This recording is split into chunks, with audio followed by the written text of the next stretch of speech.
যে দীর্ঘ ১৭ বছর জনগণ তাদের ভোটাধিকার নির্বিঘ্নে নিশ্চিন্তে এবং তাদের ইচ্ছা অনুযায়ী ভোট দিতে পারেননি, যার কারণে আজকে ১৭ বছর পরে যখন উন্মুক্ত অবস্থায় মানুষ স্বাধীনভাবে তারা তাদের ভোটাধিকার প্রয়োগ করার সুযোগ পেয়েছে, মাননীয় প্রধান উপদেষ্টা এবং উপদেষ্টাদের আন্তরিকতার ফলে এবং অন্তর্বর্তীকালীন সরকারের প্রচেষ্টায় আজকে একটি সুষ্ঠু নিরপেক্ষ নির্বাচন হতে যাচ্ছে। এই নির্বাচনে জনগণের প্রত্যাশা যে জনগণ তাদের ভোটাধিকারের মাধ্যমে তাদের জনপ্রতিনিধি নির্বাচিত করবে এবং তাদের পছন্দের প্রতিনিধি নির্বাচিত করবে। আজকে সারা দেশে যে পরিস্থিতি দেখা যাচ্ছে, বাংলাদেশের জনগণ আবার নতুন করে তারা শপথ নিয়েছে দেশের স্বাধীনতা সার্বভৌমত্ব রক্ষার জন্যে এবং গণতন্ত্রকে পুনরুদ্ধার করার জন্যে সকলেই আজকে আন্তরিকভাবে তারা তাদের ভোটাধিকার প্রয়োগ করছে। আমরা মনে করি ইনশাল্লাহ এবার জনগণের ভোটাধিকারের মাধ্যমে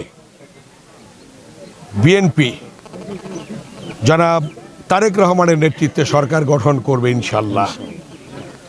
আজকে জনগণের যে স্বতঃস্ফূর্ত তাদের যে ভোটাধিকার প্রয়োগ এবং উৎসবমুখর পরিবেশে আজকে যে ভোটাধিকারের সুযোগ পেয়েছে, এটাই প্রমাণ করে যে জনগণ তারা তাদের পছন্দের নেতা নির্বাচিত করতে পারবেন।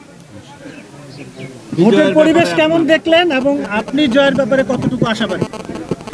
ভোটের পরিবেশ এখন 9:15 বাজে, এই সময় পর্যন্ত ভালো দেখছি, বাকি সময়টাও ভালো দেখব বলে আমার প্রত্যাশা, আমার বিশ্বাস। কারণ আইনশৃঙ্খলা বাহিনী অত্যন্ত আন্তরিক, তারা তাদের আন্তরিকতা দিয়ে একটি সুষ্ঠু নির্বাচন উপহার দেওয়ার জন্য সরকার প্রধান থেকে শুরু করে সেনা প্রধান থেকে শুরু করে প্রত্যেকেই তারা আন্তরিক এবং এই তাদের আন্তরিকতার ফলশ্রুতিতে আজকে নিরপেক্ষ এবং সুষ্ঠু নির্বাচন হতে যাচ্ছে।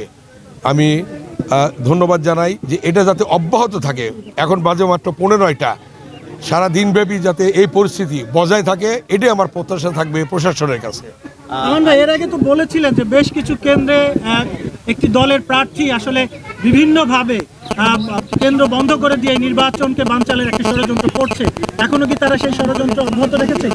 আপনারা জানেন যে আমাদের যে শঙ্কা ছিল, আছে, এখনো আছে, যে তারা নির্বাচনকে ভণ্ডুল করার জন্যে বিভিন্ন কেন্দ্রে সন্ত্রাস সৃষ্টি করার মধ্য দিয়ে সেন্টার বন্ধ করার জন্যে প্রচেষ্টা চালাচ্ছে।